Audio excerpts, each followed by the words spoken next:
यहाँ आपको अपडेट करेंगे। कौमी असम्बली की कायमा कमेटी दाखिला के इजलास में 27 लाख पाकिस्तानियों का नादरा से रिकॉर्ड चोरी होने का इंकशाफ हुआ है। 27 तहसीलें ऐसी हैं जहां नादरा के दफातर मौजूद नहीं। इजलास के दौरान स्पेशल सेक्रेटरी दाखिला की जानिब से नादरा एजेंडा जल्दी खत्म कराने पर रुकन आगा रफीउल्लाह गुस्से में आ गए। इजलास में 3 और 16 MPO कवानीन में तरमीमी बिल पर बहस भी की गई।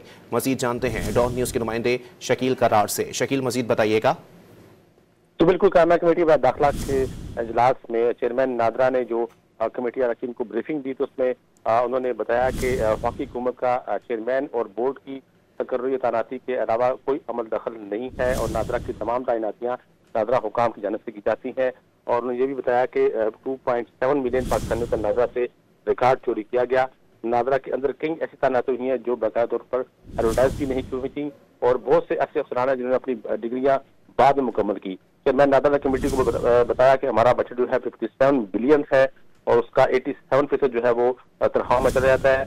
और इसी तरह बताया उन्होंने 240 के करीब हमारे पास नादरा वैन मौजूद है और जब भी किसी को वैन चाहिए होती है तो हेडक्वार्टर से रब्ता करने के बाद उसको वैन मुहैया की जाती है। और जिस तरह उन्होंने बताया कि हमने 90 मजीद जो है वो गाड़ियां खरीद रहे हैं जो मोबाइल सर्विस फराहम करेंगी और इसी तरह 75 वैन पास सैटेलाइट कनेक्टिविटी के साथ मौजूद है।